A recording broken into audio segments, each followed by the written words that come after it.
Friends, मैं हूं BK Singh और आप देख रहे हैं शाही पाठशाला। 67 बीपीएससी के मद्देनजर मैं आपके लिए बिहार से रिलेटेड इंपॉर्टेंट करंट अफेयर्स लेकर उपस्थित हुआ हूं। इस वीडियो में मैं 51 प्रश्न को लेकर उपस्थित हुआ हूं और 50-50 क्वेश्चन के 4 सीरीज मैं आपको बिहार से रिलेटेड लेकर आऊंगा। सभी वीडियो 67 बीपीएससी एग्जाम के मद्देनजर काफ़ी इंपॉर्टेंट है, क्योंकि जितने भी प्रश्न मैंने यहाँ पर लिए हैं सबके सब इंपॉर्टेंट है। तो देर न करते हुए आइए शुरू करते हैं। पहला है, बिहार बजट 2022-23 के अनुसार बिहार के कितने शहर को मॉडल टाउन बनाया जाएगा। तो बजट में इसकी घोषणा की गई थी कि बिहार में जो है 6 शहर को जो है मॉडल टाउन बनाया जाएगा और यह 6 शहर कौन कौन से हैं, यह नाम भी आपको याद रखने हैं। तो 6 शहर हैं मुजफ्फरपुर, बिहार शरीफ, मुंगेर, सुपौल, बोधगया और राजगीर। इन 6 शहरों को जो है मॉडल शहर बनाने का निर्णय लिया गया है। याद रखिएगा कि ये 2022-23 के बजट के अनुसार है। उसके बाद नेक्स्ट दूसरा है, बिहार में नदी जोड़ो परियोजना के तहत सर्वप्रथम किन 2 नदियों को जोड़े जाने की बात कही गई है।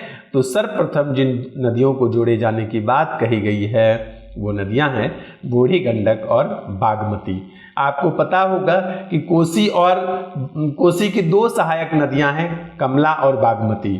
किन 2 नदियों को जोड़े जाने की बात कही गई है, तो बूढ़ी गंडक और बागमती नदी को जोड़े जाने की बात कही गई है बिहार में नदी जोड़ो परियोजना के तहत। तीसरा प्रश्न है, 7 निश्चय योजना 2.0 में बजट की सर्वाधिक राशि किस क्षेत्र में आवंटित की गई है। तो 7 निश्चय योजना के अंतर्गत बजट की सर्वाधिक राशि जो है युवा शक्ति देश की प्रगति के अंतर्गत खर्च करने की बात कही गई है। तो यह इंपॉर्टेंट प्रश्न हो जाता है आपको कि 7 निश्चय योजना में जो सर्वाधिक राशि खर्च किया जाएगा वो युवा शक्ति देश की प्रगति में किया जाएगा। उसके बाद दूसरी सर्वाधिक राशि जो खर्च करने की बात की गई है वो है सशक्त महिला, सक्षम महिला। ठीक है, 7 निश्चय योजना 2.0 में बजट की दूसरी सर्वाधिक राशि खर्च करने का निर्णय लिया गया है। किसमें लिया गया है? सशक्त महिला, सक्षम महिला। 7 निश्चय से ही अगला प्रश्न भी है, 5वां प्रश्न है, 7 निश्चय योजना 2.0 का लक्ष्य क्या है। तो 7 निश्चय योजना 2.0 का लक्ष्य है आत्मनिर्भर बिहार। क्या लक्ष्य है? 7 निश्चय योजना 2.0 का लक्ष्य है आत्मनिर्भर बिहार। छठा प्रश्न है, बिहार बजट 2022-23 के 6 सूत्र हैं। बिहार बजट 2022-23 के कितने सूत्र हैं? 6 सूत्र हैं। आपको याद रखना है कि कितने सूत्र हैं, यह भी प्रश्न पूछा जा सकता है। तो 6 सूत्र हैं। इसमें सर्वाधिक राशि जो है किस सूत्र पर खर्च किए जाने की बात कही गई है। तो सर्वाधिक राशि जो है शिक्षा पर खर्च किया जाएगा। बिहार बजट 2022-23 में सर्वाधिक राशि किस पर खर्च किया जाएगा? तो शिक्षा पर। और दूसरी सबसे राशि किस पर? तो शिक्षा के बाद जो दूसरा स्थान है वो स्वास्थ्य पर दिया गया है। तो शिक्षा पर कुल 39,191.68 करोड़ रुपए की राशि आवंटित की गई है। वहीं दूसरी सर्वाधिक राशि स्वास्थ्य पर आवंटित किया गया है, जिसके लिए 16,134.39 करोड़ रुपए की राशि आवंटित की गई है। अगला है 7वां नंबर, ग्रीन बजट पेश करने वाला बिहार देश का कौन सा राज्य बन गया है। तो ग्रीन बजट पेश करने वाला बिहार जो है देश का पहला राज्य बन गया है। यानी बिहार जो है ग्रीन बजट पेश करने वाला देश का पहला राज्य है। उसके बाद 8वां प्रश्न है, 7 निश्चय योजना 2.0 का मुख्य विषय क्या है। तो 7 निश्चय योजना 2.0 का जो मुख्य विषय है, 7 मुख्य विषय वो क्या क्या है। तो पहला है युवा शक्ति, बिहार की प्रगति। जिस प्रकार से बजट आवंटित किया गया है उसी क्रम में मैंने यहाँ पर इसे रखा है। पूछा जाएगा यदि 7 निश्चय योजना में जो बजट आवंटित किया गया है उसमें सबसे कम किसके लिए किया गया है, तो सबके लिए अतिरिक्त स्वास्थ्य सुविधा जो है इसमें कम। और सर्वाधिक 2.0 में 7 निश्चय योजना 2.0 में सर्वाधिक राशि किसको दिया गया है, तो युवा शक्ति बिहार की प्रगति के लिए दिया गया है। ठीक है, तो मैं सातों का क्रम से पढ़ देता हूँ। 7 निश्चय कौन कौन से हैं। पहला है युवा शक्ति बिहार की प्रगति, दूसरा है सशक्त महिला सक्षम महिला, तीसरा है हर खेत तक सिंचाई का पानी, चौथा है स्वच्छ गांव समृद्ध गांव, पांचवा है स्वच्छ शहर विकसित शहर, छठा है सुलभ संपर्क और सातवां है सबके लिए अतिरिक्त स्वास्थ्य सुविधा। ये सातों निश्चय आपको याद रखने हैं। उसके बाद नेक्स्ट है 9वां प्रश्न है 7 निश्चय योजना की शुरुआत कब किया गया था। 7 निश्चय योजना की शुरुआत वर्ष 2015 में किया गया था। 7 निश्चय योजना की शुरुआत कब की गई थी? वर्ष 2015 में किया गया था। 10वां प्रश्न है बजट 2022-23 के अनुसार राज्य का राजकोषीय घाटा यानी जीएसडीपी का कितना प्रतिशत है? तो राज्य का राजकोषीय घाटा जो है जीएसडीपी का 3.47% है, जो रुपये में कितना है 25,885.10 करोड़ रुपये। ठीक है, यहाँ पर 100 एक्स्ट्रा हो गया है करोड़ रुपये। ठीक है, ये आपके लिए काफ़ी इंपॉर्टेंट प्रश्न हो जाता है कि बजट 2022-23 के अनुसार राज्य का राजकोषीय घाटा जो है बिहार के जीडीपी का या राज्य स्तरीय जीडीपी का, इसको बोलते हैं जीएसडीपी का कितना प्रतिशत है? तो 3.47% का अनुमान रखा गया है। अब पूरे 10 प्रश्न जब पूरे हो जाते हैं तो एक मल्टीपल चॉइस एमसीक्यू में मैंने रखा है। क्या है कि बिहार में सिंचाई का मुख्य साधन क्या है? आपके पास 4 विकल्प है, नलकूप, तालाब, नहरें और वर्षा। तो इसका सही जवाब है बिहार में सिंचाई का जो मुख्य साधन है वो नहरें हैं। यहाँ पर मैंने उत्तर लिया है। अब आइए चलते हैं नेक्स्ट प्रश्न पर, 11वें नंबर प्रश्न पर। बिहार के लिए एक पुस्तक लिखी गई है, पुस्तक बिहार से तिहाड़ तक। यह है बिहार से तिहाड़ तक। इस पुस्तक के लेखक कौन है? तो बिहार से तिहाड़ तक पुस्तक के लेखक हैं कन्हैया कुमार। बिहार से तिहाड़ तक पुस्तक के लेखक कौन है? कन्हैया कुमार। 12वां नंबर प्रश्न है बिहार के किस जिले में विष्णुपाद मंदिर स्थित है? बिहार के किस जिले में विष्णुपाद मंदिर स्थित है? तो बिहार के गया जिला में जो है विष्णुपाद मंदिर स्थित है। नेक्स्ट है बिहार कृषि विश्वविद्यालय भागलपुर की किस फिल्म को 5वीं राष्ट्रीय फिल्म फेस्टिवल अवार्ड के लिए चयनित किया गया है? तो बिहार कृषि विश्वविद्यालय जो भागलपुर के सबौर में स्थित है, इसके फिल्म है फिल्म का नाम है उम्मीदे होप। तो उम्मीदे होप को 5वीं राष्ट्रीय फिल्म फेस्टिवल अवार्ड के लिए चयनित किया गया है। तो याद रखिएगा फिल्म का नाम है उम्मीदे होप। उसके बाद नेक्स्ट है बिहार में सबसे कम दिन तक मुख्यमंत्री बनने का रिकॉर्ड किसके नाम है, जिसका हाल ही में कोरोना वायरस के कारण निधन हो गया था? तो आपको ये नाम याद रखने हैं, निधन से रिलेटेड भी प्रश्न पूछे जाते हैं। तो सबसे कम दिन तक मुख्यमंत्री रहने का गौरव प्राप्त है, उनका हाल के दिनों में निधन हुआ है। उनका नाम है सतीश प्रसाद सिंह। ये मात्र 5 दिन के लिए मुख्यमंत्री बने थे सन 1968 ईस्वी में। तो सतीश प्रसाद सिंह का हाल ही में कोरोना वायरस की वजह से निधन हो गया है, आपको इनका नाम याद रखना है। आइए 15 नंबर प्रश्न है राष्ट्रीय परिवार स्वास्थ्य सर्वेक्षण 5 के आंकड़ों के अनुसार बिहार में प्रजनन दर 3.4% से घटकर कितना प्रतिशत हो गया है? तो 3.4% से घटकर प्रजनन दर वर्तमान में 3.0% रह गई है। आइए नेक्स्ट 16वां प्रश्न है देश में पहली बार बिहार के किस जिले में कैदियों के लिए डिजिटल साक्षरता अभियान की शुरुआत की गई है?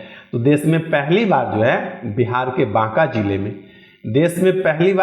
बिहार के बांका जिले में कैदियों के लिए डिजिटल साक्षरता अभियान की शुरुआत की गई है। तो बांका जिला को आप याद रखेंगे, यहाँ पर डिजिटल साक्षरता अभियान की शुरुआत जो है कि कैदियों के लिए किया गया है।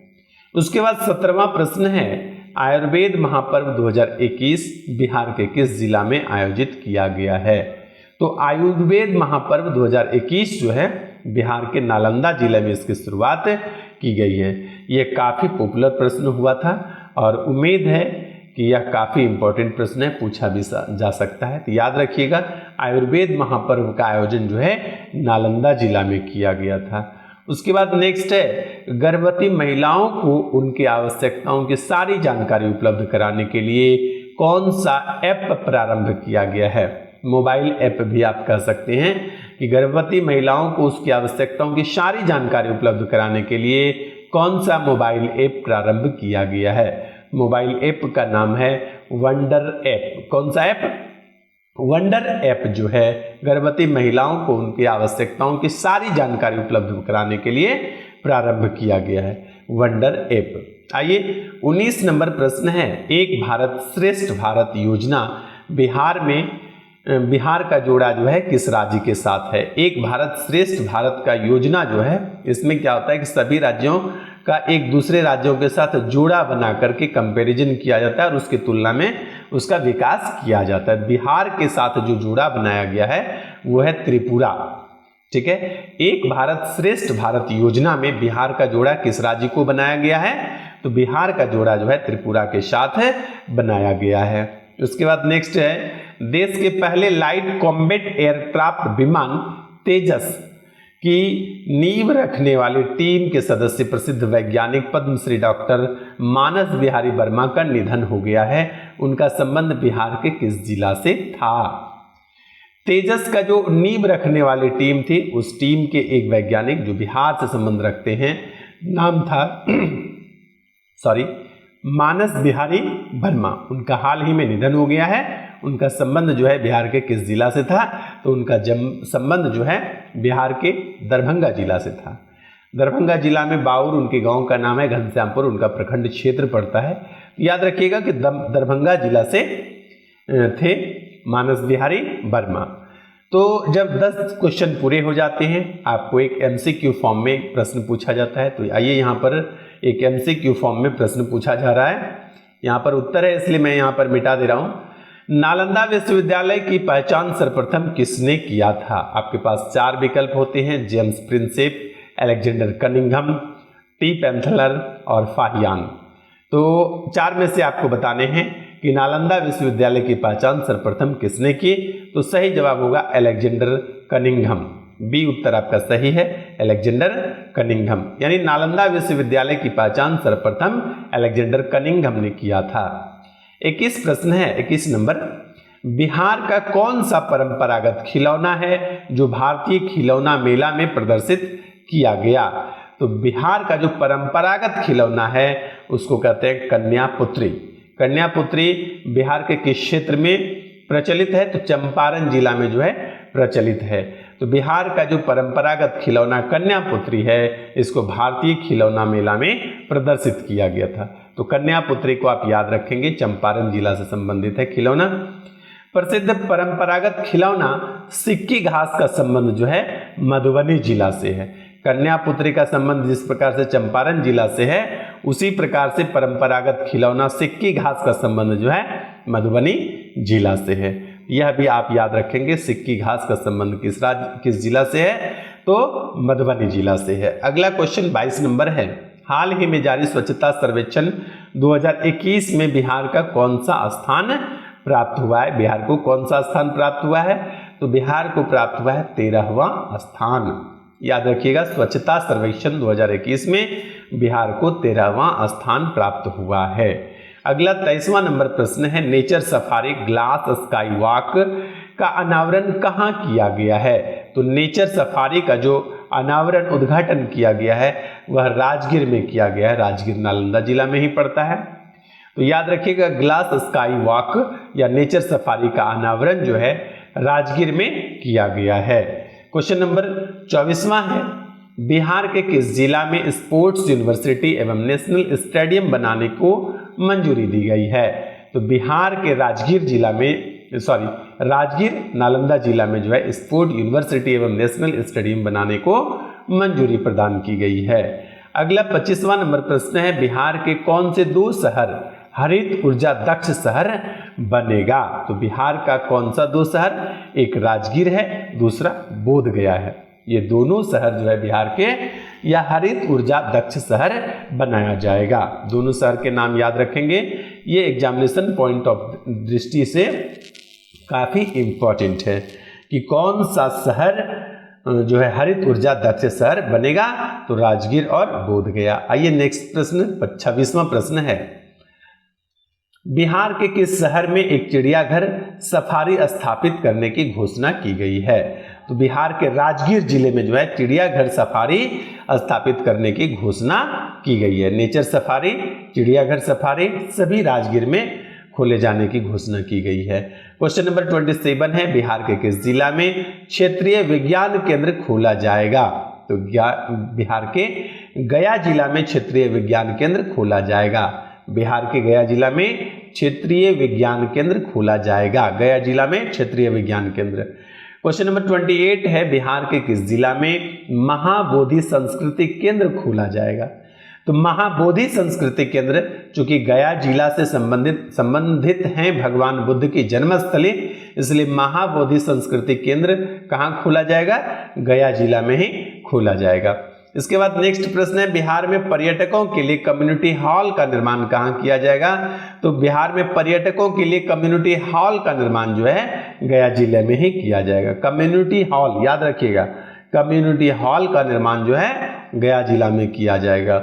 और इसी के परिप्रेक्ष्य पर्यटकों के लिए विश्राम गृह का निर्माण कहाँ पर किया जाएगा? तो पटना साहिब में किया जाएगा। विश्राम गृह का निर्माण पटना साहिब में किया जाएगा। उसके बाद क्वेश्चन नंबर 30 है, जल जीवन हरियाली अभियान की शुरुआत बिहार में कब हुई थी? तो जल जीवन हरियाली मिशन की शुरुआत बिहार में 2 अक्टूबर 2019 को हुई थी। याद रखिएगा 2 अक्टूबर 2019 को जल जीवन हरियाली मिशन की शुरुआत की गई थी। 2 अक्टूबर तो आपको पता ही होगा कि महात्मा गांधी की जयंती का दिन है। उसके बाद नेक्स्ट प्रश्न है, 10 प्रश्न फिर से पूरे हुए, 30 नंबर पर हम लोग आ गए। तो एक मल्टीपल चॉइस क्वेश्चन आपको यहाँ पर दिए गए हैं, तो मल्टीपल चॉइस क्वेश्चन के उत्तर आपको देने हैं। प्रश्न है, श्रीरंगपट्टनम की संधि किसके बीच हुई थी? श्रीरंगपट्टनम की संधि किसके किसके बीच हुई थी? आपके पास 4 विकल्प हैं, हालांकि बीपीएससी 5 विकल्प देती है।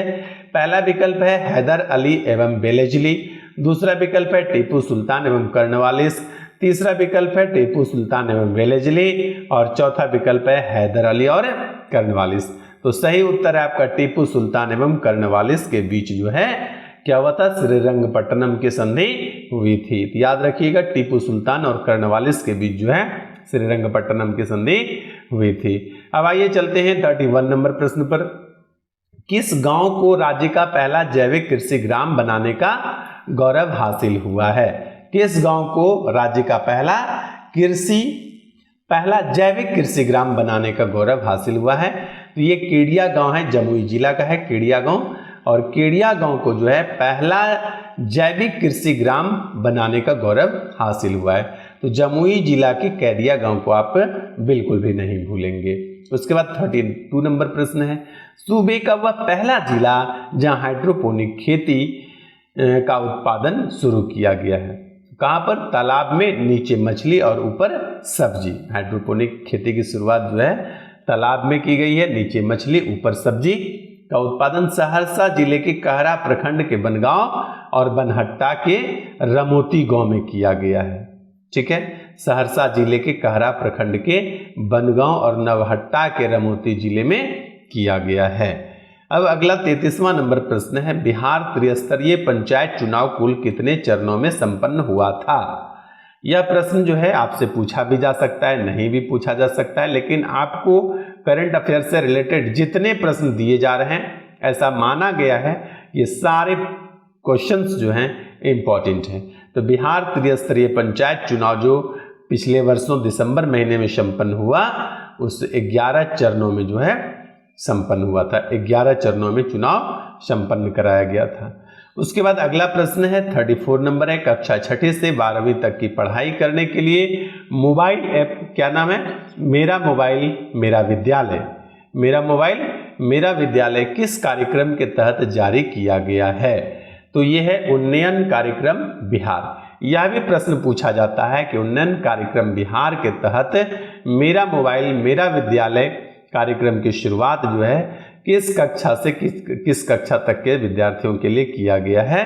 तो याद रखना है कक्षा 6 से लेकर के कक्षा 12वीं तक के लिए जो है यह शुरू किया गया है। ठीक है, याद रखिएगा, उन्नयन बिहार कार्यक्रम के तहत मेरा मोबाइल मेरा विद्यालय। अगला 35 नंबर प्रश्न है, बापू टावर की स्थापना बिहार में कहाँ किया गया है? बापू टावर की स्थापना बिहार में कहाँ किया गया है? तो बापू टावर की स्थापना बिहार में पटना में किया गया है। उसके बाद नेक्स्ट है क्वेश्चन नंबर 36 है, देश में पहली बार स्मार्ट मीटर की शुरुआत किस राज्य में किया गया है? तो आपको पता है कि स्मार्ट वर्क तो बिहार में ही हो सकता है, ऐसा जरूरी नहीं है, लेकिन मैं यहाँ पर बोल दिया। देश में पहली बार स्मार्ट मीटर की शुरुआत किस राज्य में किया गया है? तो अपना राज्य बिहार में किया गया है पहली बार देश भर में स्मार्ट मीटर की शुरुआत। उसके बाद नेक्स्ट क्वेश्चन 37 है, नीति आयोग द्वारा जारी भारत के पहले बहुआयामी गरीबी सूचकांक में बिहार का स्थान क्या है? तो नीति आयोग के द्वारा जो जारी किया गया है भारत के पहले बहुआयामी गरीबी सूचकांक में बिहार पहले स्थान पर है। यानी बहुआयामी गरीबी सूचकांक में बिहार का स्थान नंबर 1 है। दूसरा स्थान बिहार के पड़ोस बिहार का छोटा भाई झारखंड का है, और तीसरा स्थान बिहार के बड़े भाई उत्तर प्रदेश का है। ठीक है, तीनों के नाम आप क्रम से याद रखेंगे। आइए 38 नंबर प्रश्न को देखते हैं। 38वां नंबर प्रश्न है, बिहार के किस जिला में पहला जैविक हाट खोला गया है? तो बिहार के किस जिला में खोला गया है पहला जैविक हाट? तो भागलपुर जिला में बिहार का पहला जैविक हाट खोला गया है। उसके बाद 39 नंबर प्रश्न है, अररिया जिला में फारबिसगंज के पास स्थित औराही हिंगना में 10 एकड़ जमीन पर मंकी पार्क बनाया जाएगा। याद रखिएगा, मंकी पार्क कहां पर बनाया जाएगा? अररिया जिला में। मंकी पार्क का निर्माण अररिया जिला में किया जाता है। यह किस मशहूर साहित्यकार की जन्म स्थान है? तो जो मंकी पार्क बनाया जा रहा है अररिया जिला में औराही हिंगना नामक जगह पर, या फणीश्वर नाथ रेणु की जो है ये मशहूर साहित्यकार हैं, उनकी जन्म स्थली है। उसके बाद अगला 40 नंबर प्रश्न है, भारतीय मूल के किस व्यक्ति को अमेरिकी राष्ट्रपति जो बाइडेन ने अंतर्राष्ट्रीय धार्मिक स्वतंत्रता के लिए एम्बेसडर एट लार्ज के रूप में नियुक्त किया है? याद रखिएगा, राशिद हुसैन जो बिहार का है, और दूसरे हैं खिज्र खान जो पाकिस्तान के हैं। याद ये रखना है कि बिहार का कौन है? तो राशिद हुसैन है, बिहार के राशिद हुसैन हैं, जिसे भारतीय मूल के किस व्यक्ति को? राशिद हुसैन को अमेरिकी राष्ट्रपति जो बाइडेन ने अंतर्राष्ट्रीय धार्मिक स्वतंत्रता के लिए जो है एम्बेसडर एट लार्ज के रूप में नियुक्त किया है। उसके बाद अगला 41 नंबर, अच्छा 40 हो गया, यानी 10 क्वेश्चन फिर से पूरे हो गए हैं। तो एक प्रश्न आपको यहाँ पर क्या मिल गया है? ऑब्जेक्टिव मिल गया है। तो यहाँ पर प्रश्न है, भारत में सर्वप्रथम हाइड्रोपोनिक खेती कहाँ शुरू किया गया था? तो ये शुरू किया गया था, आपको 4 क्वेश्चन में विकल्प दिए गए हैं। विकल्प ए है बिहार, विकल्प बी है महाराष्ट्र, विकल्प सी है असम, विकल्प डी है उत्तराखंड। तो यहाँ पर सही जवाब हो जाएगा असम में मांजुली द्वीप पर इसकी शुरुआत की गई थी। तो याद रखिएगा कि भारत में सर्वप्रथम हाइड्रोपोनिक खेती की शुरुआत जो है असम राज्य में मांजुली द्वीप पर किया गया था। उसके बाद आइए अगला प्रश्न 41 नंबर है, 41 नंबर है, बिहार खादी के ब्रांड एम्बेसडर किसे बनाया गया है? बिहार खादी के ब्रांड एम्बेसडर जो है मनोज तिवारी को बनाया गया है। ये प्रश्न भी आपके लिए काफ़ी इंपॉर्टेंट हो जाता है। बिहार खादी के ब्रांड एम्बेसडर किसे बनाया गया है? तो मनोज तिवारी को बनाया गया है। उसके बाद 42 नंबर प्रश्न है, बिहार के किस जिला में एक नया एम्स बनने को मंजूरी प्रदान की गई है? तो बिहार के दरभंगा जिला में जो है एक नया एम्स बनाने को मंजूरी प्रदान की गई है। दरभंगा जिला को भी आप याद रखेंगे, नया एम्स दरभंगा जिला में बनने को मंजूरी प्रदान की गई है। 43 नंबर प्रश्न है, 43वां नंबर प्रश्न है, महिला कमांडो की फौज तैयार करने वाला पहला राज्य कौन है? तो महिला कमांडो की फौज तैयार करने वाला बिहार जो है यह पहला राज्य है। क्वेश्चन नंबर 44 है, बिहार के किस व्यक्ति ने वर्ल्ड ट्रायथलॉन कॉर्पोरेशन द्वारा स्विट्जरलैंड में आयोजित प्रतियोगिता का सफलतापूर्वक पूरा कर 9वीं बार आयरन मैन बनने का गौरव हासिल किया है? सोचिए, 9वीं बार उन्होंने यह गौरव हासिल किया है, यह सम्मान पाया है उन्होंने, और ये है सत्यम शंकर सहाय। सत्यम शंकर सहाय, और ये कहाँ के हैं? भागलपुर जिला के रहने वाले हैं। ये आपके लिए एक बहुत बड़ी गौरवपूर्ण बात है कि बिहार के किस व्यक्ति ने वर्ल्ड ट्रायथलॉन कॉर्पोरेशन द्वारा स्विट्जरलैंड में आयोजित प्रतियोगिता को सफलतापूर्वक पूरा कर 9वीं बार आयरन मैन का बनने का गौरव हासिल किया है। यह सत्यम शंकर सहाय हैं, भागलपुर जिला के रहने वाले हैं। उसके बाद अगला है 45वां नंबर प्रश्न है, 45वां नंबर है। हाल ही में बिहार के किस जिला में देश का पहला ज्योतिष चिकित्सा ओपीडी का शुभारंभ किया गया है? यह प्रश्न भी आपके लिए काफी इंपॉर्टेंट हो जाता है। पहला ज्योतिष चिकित्सा ओपीडी का प्रारंभ दरभंगा जिला में, एम्स की शुरुआत भी दरभंगा जिला में हो रही है और पहला ज्योतिष चिकित्सा ओपीडी का प्रारंभ शुभारंभ भी दरभंगा जिला में किया जा रहा है। अगला क्वेश्चन 46 नंबर है। बिहार प्रसिद्ध साहित्यकार अनामिका को किस हिंदी कविता संग्रह के लिए वर्ष 2020 का साहित्य अकादमी पुरस्कार से सम्मानित किया गया है? तो उनकी कविता संग्रह है थेरी गाथा, यानी अनामिका को थेरी गाथा के लिए वर्ष 2020 का साहित्य अकादमी पुरस्कार से सम्मानित किया गया है। तो थेरी गाथा का नाम आप बिल्कुल नहीं भूलिएगा, ये कविता संग्रह पुस्तक का नाम है थेरी गाथा। 47 नंबर प्रश्न है। नीति आयोग की बहुआयामी गरीबी सूचकांक के मुताबिक बिहार में कितने प्रतिशत लोग गरीब है? तो नीति आयोग के बहुआयामी गरीबी सूचकांक के मुताबिक बिहार में 51.9%, लगभग 52% लोग गरीब हैं। क्वेश्चन नंबर 48 है। हाल ही में खबरों में रहा तमन्ना टूल, ठीक है, TAMAANATOOL, तमन्ना टूल का संबंध किससे है? याद रखिएगा, तमन्ना टूल का संबंध जो है शिक्षा से है। यह भी प्रश्न आपके लिए काफी इंपॉर्टेंट हो जाता है कि तमन्ना टूल का संबंध किससे है? तमन्ना टूल का संबंध शिक्षा से है। 49 नंबर प्रश्न है। 40वें भारतीय अंतर्राष्ट्रीय व्यापार मेले में किस राज्य ने गोल्ड मेडल जीता है? तो 40वें भारतीय अंतर्राष्ट्रीय व्यापार मेले में गोल्ड मेडल, क्योंकि बिहार से रिलेटेड प्रश्न है तो बिहार ने ही जीता होगा, निश्चित तौर पर बिहार ने जीता है और बिहार ने यह गौरव 6ठी बार हासिल किया है। पार्टनर स्टेट के रूप में यह 6ठी बार जीता है और फोकस स्टेट के रूप में यूपी एवं झारखंड था, ठीक है। उसके बाद अगला है 50वां नंबर प्रश्न है। घोड़ा कटोरा झील क्या है? घोड़ा कटोरा झील एवं आदर्श पक्षी बिहार बिहार के किस जिला में स्थित है? तो घोड़ा कटोरा झील और आदर्श पक्षी बिहार जो है यह राजगीर जिला में, नालंदा जिला के राजगीर में स्थित है। याद रखिएगा, घोड़ा कटोरा झील और आदर्श पक्षी बिहार, घोड़ा कटोरा झील और आदर्श पक्षी बिहार जो है नालंदा जिला के राजगीर में स्थित है। 50 पूरे हो गए हैं तो आपके पास एक MCQ फॉर्म में क्वेश्चन पूछा जाता है। तो प्रश्न है यहाँ पर, पादपों में जनन अवस्थाओं का सही क्रम निम्नलिखित में से कौन सा है? तो आपके पास 4 विकल्प है। पहला है युग्मक, युग्मनज, भ्रूण एवं अंकुर। दूसरा विकल्प है युग्मनज, युग्मक, भ्रूण एवं अंकुर। तीसरा विकल्प है अंकुर, भ्रूण, युग्मनज एवं युग्मक। चौथा विकल्प है युग्मक, भ्रूण, अंकुर और युग्मनज। तो यहाँ पर सही विकल्प है मेरे ख्याल से विकल्प ए जो है वह सही है। आइए उत्तर देखते हैं। विकल्प ए यहाँ पर सही है। युग्मक, युग्मनज, भ्रूण एवं अंकुर जो है ये आपका सही जवाब है। पौधे के विकास के लिए सबसे पहले युग्मक तैयार होगा, फिर युग्मनज बनेगा, फिर भ्रूण होगा और भ्रूण के बाद वह अंकुर बन जाएगा। आइए आज का अंतिम प्रश्न है। केंद्र सरकार के स्वदेश दर्शन योजना के तहत बिहार के कितने शहरों को चुना गया है? तो केंद्र सरकार के स्वदेश दर्शन योजना के तहत बिहार के 3 जिलों का चयन किया गया है। ये 3 जिले कौन कौन से हैं? सीतामढ़ी, बक्सर तथा दरभंगा। तो ये था आज का हमारा 67 बीपीएससी को लेकर के इंपॉर्टेंट सेलेक्टेड करंट अफेयर्स। उम्मीद करता हूं कि आप लोगों को पसंद आया होगा। यदि आपको वीडियो हमारा पसंद आया तो वीडियो को लाइक कर दीजिए और यदि आप हमारे चैनल पर नए हैं तो चैनल को सब्सक्राइब कर दीजिए। मैं फिर मिलूंगा इसी प्रकार के सेलेक्टेड करंट अफेयर्स जो 67 बीपीएससी के लिए इंपॉर्टेंट है। आज के लिए इतना ही, धन्यवाद।